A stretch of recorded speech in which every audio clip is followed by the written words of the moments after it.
Hey, I missed recording last week. Intentionally. Alright, let me say that again because it matters. I missed recording last week intentionally.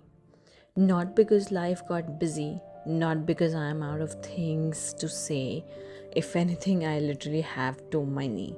But because the last 2 weeks handed me something I didn't expect, a bump, a real one.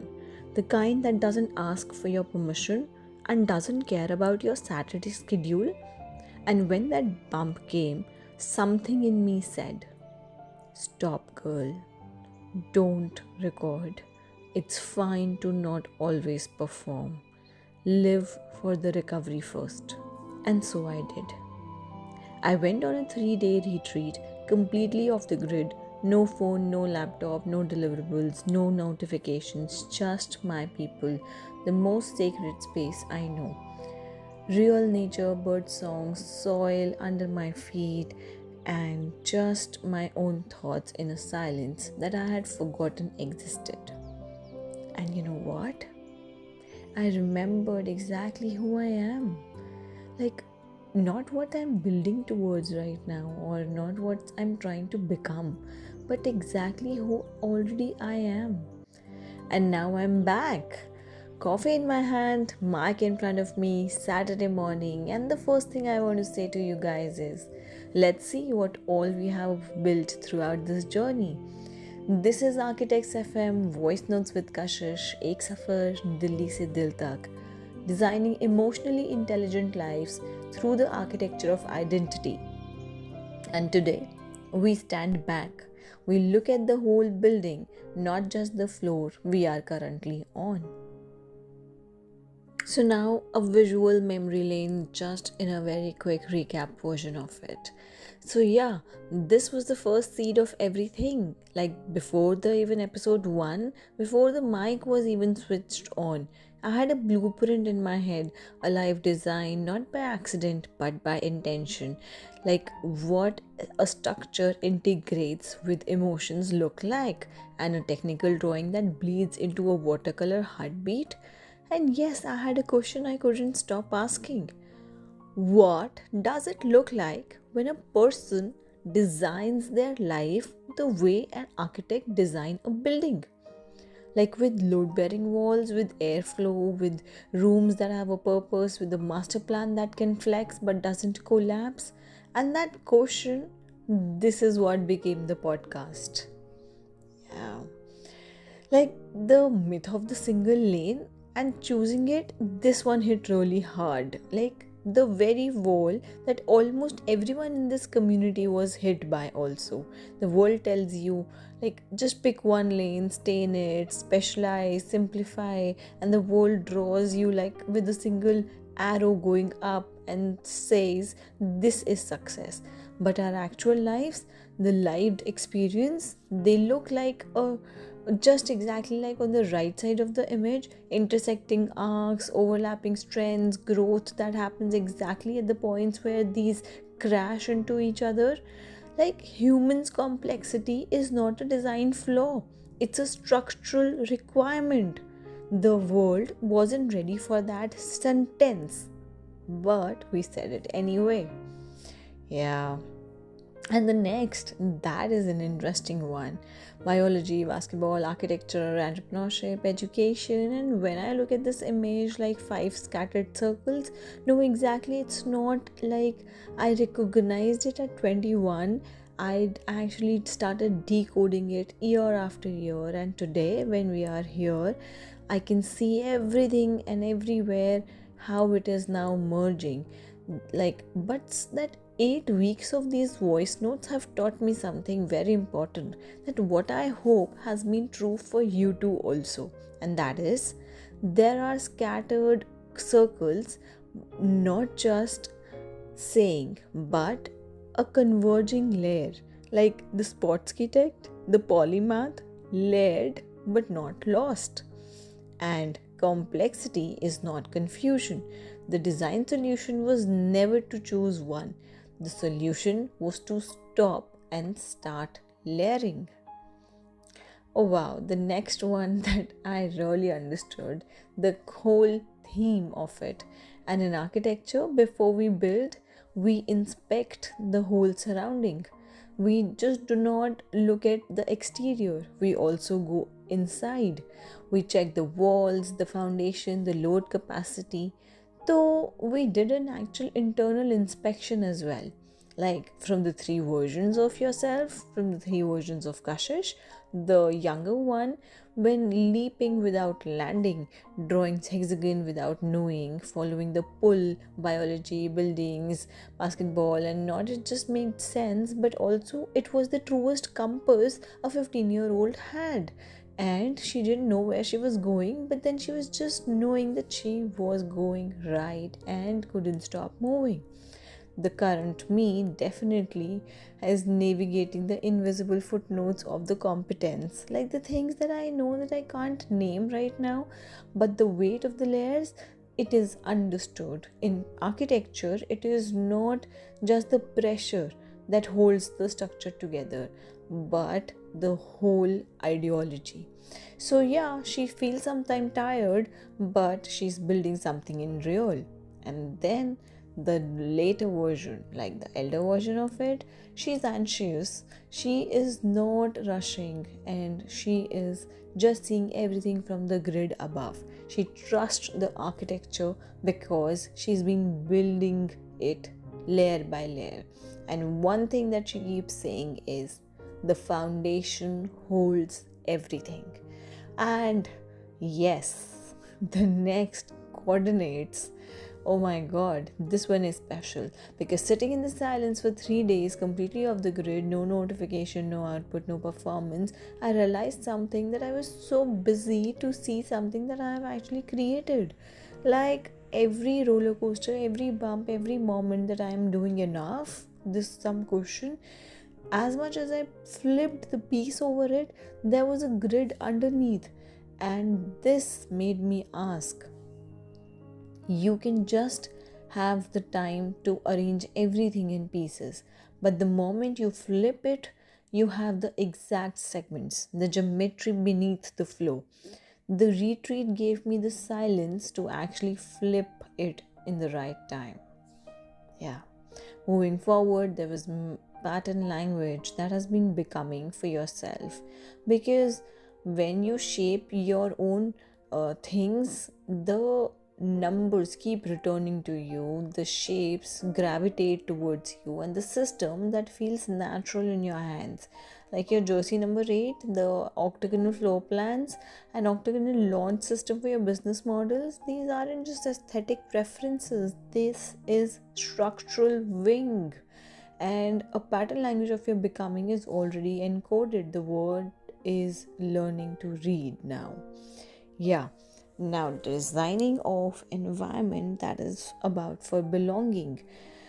So, this is what we moved about most of the podcast that has been quietly becoming now. We are not just designing physical spaces or careers, we are engineering environments where complex, multi layered identities finally fit together without an apology. So, yes, messages came in from Japan, Australia, from architect who was never a friend but still find their voice in my voice notes, and they were all saying the same thing. I have feel first time heard, and it makes a lot of difference. Like the best buildings are the ones where you cannot separate the structure from the soul, and this is what this podcast is becoming.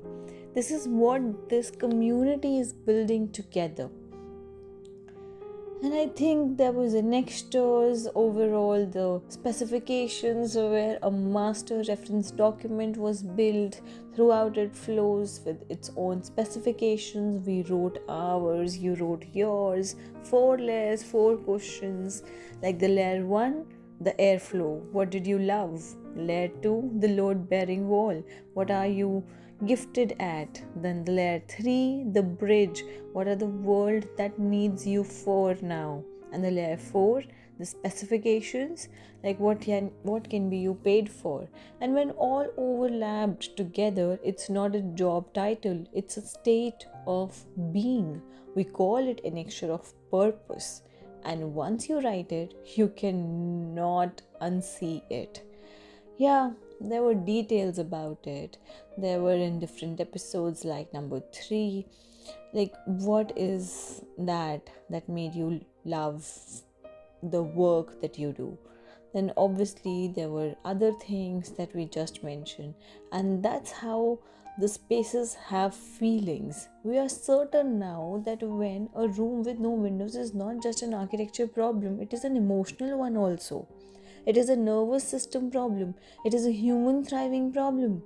But when you create something with your hands, a space, an idea, a conversation, your brain processes emotions by giving it a feeling and a form. Like safety, idea, peace, comfort zone.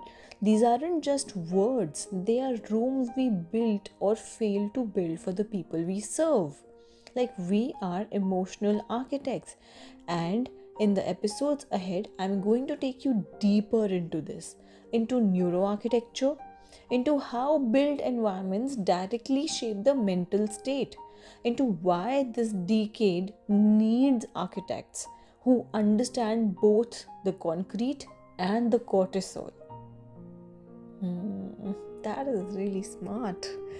And when the world is full of specialists, it is starving from translators, like someone who can read both sides, data science and emotions, biology and design, structure and human thriving. And the bridge is not a luxury, it is a critical infrastructure.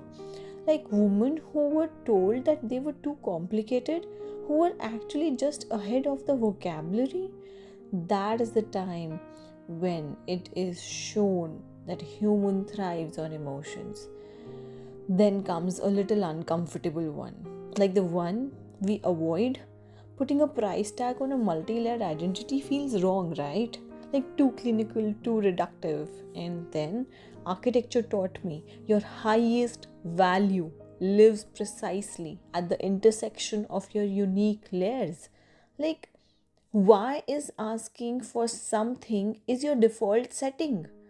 Spatial planning, educational design, sensory environment, human nervous system mapping, approved for valuation. You are too much. The world simply needed time to build the vocabulary for you, girl, and that's okay. When this listing came, like the one with every woman who's listening here, we don't just change jobs, we migrate across invisible borders of identity. Daughter, student, professional, and then the world expects the 3 M's. Remember? Marriage, motherhood, money, in that order, on that timeline for a woman. And what if we are deviated? What if we become lead architect before a wife? What if an entrepreneur before a mother?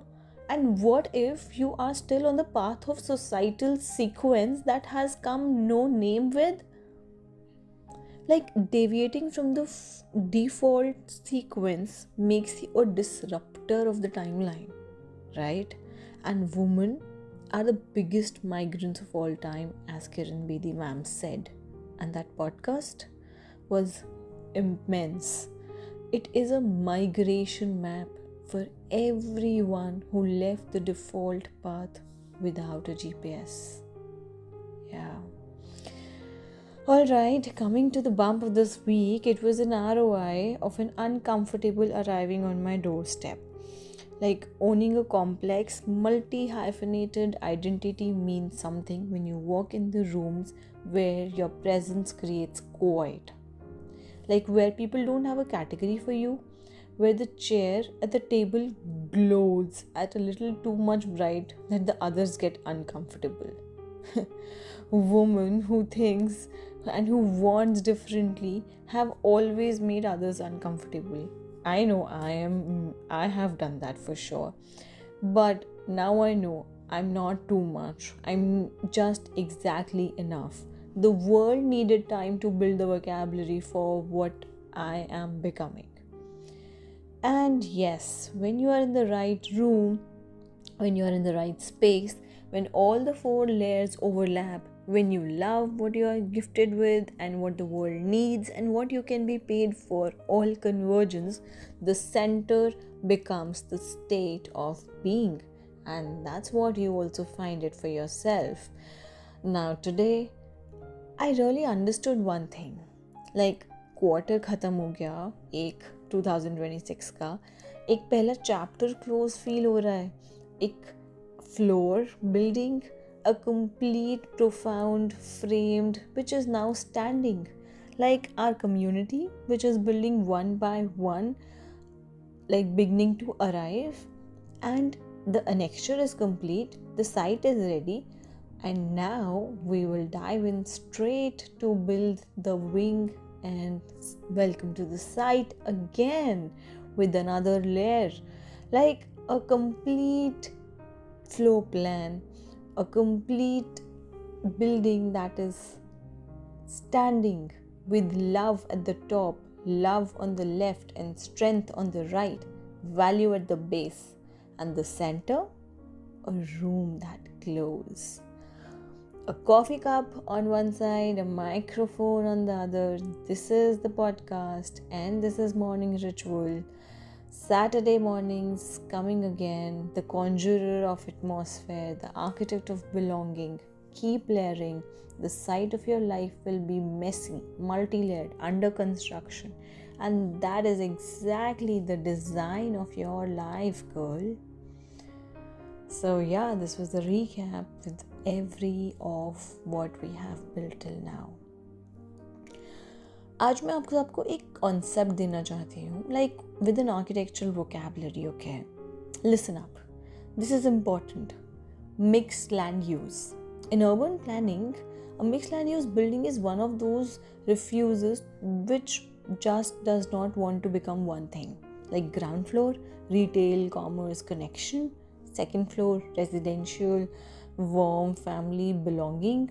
Third floor, creative studio, learning spaces, becoming, terrace, an open sky, community in the vision. And it is the happiest building on the street, right? Just imagine how amazing where people would be having its own space to breathe, where it is serving multiple purposes simultaneously, because every kind of the person finds a floor that belongs to them. And the happiness quotient of a mixed land use building, architect की दुनिया में ये सबसे ज़्यादा होता है, because it's never again a single thing. It is always in someone in it, in every hour, living at every intensity. And this is what a multidisciplinary career looks like. This is what a layered identity is. This is what this podcast is. A mixed land use building. What is the highest possibility of happiness quotient with it under an active construction site and open for occupancy now, one floor at a time? This was like the brief of how this podcast is going to run. And in the episodes ahead, we are going to move into the next wing of this building. The wing where architecture meets the mind, where building directly shapes the mental state, and where I'm going to talk about what neuroarchitecture actually means in everyday practice. Not as a theory, but as something you feel in your body the moment you walk into the right room. And I want to ask you before we get there, when was the last time a building made you feel something? Not looked at something, like felt something? Sit with that question, my friend. We'll build on it next Saturday. And so this is the site, 8 episodes in, Q1 to 2026, almost at close, 1 retreat taken, 1 bump honored, 1 silence truly lived. And now I'm back with amazing blueprints, with clearer coordinates, with something curing inside me that I think is going to hold a lot of weight. And the community, you people, now it is not just hypothetical audience, they are like occupants. You are the people moving into the building one floor at a time, Japan, Australia, Delhi, a student who handed me a folded note, a woman who DM'd me from a city I don't have ever visited. But you are all here. The building is for you. The mixed land use building doesn't need everyone on the same floor. It just needs the right person on every floor. And now we are all there. Just like एक सफ़र दिल्ली से दिल तक. I will leave you with all your answers to be found with your silent and solitude time. Till then, same mic, same coffee, same site, now with 8 floors standing in just amazing ways. Thank you for keeping up till here. Take care, keep layering, come back next Saturday, and the Neuro Architecture Wing is waiting to be constructed along with you. Take care.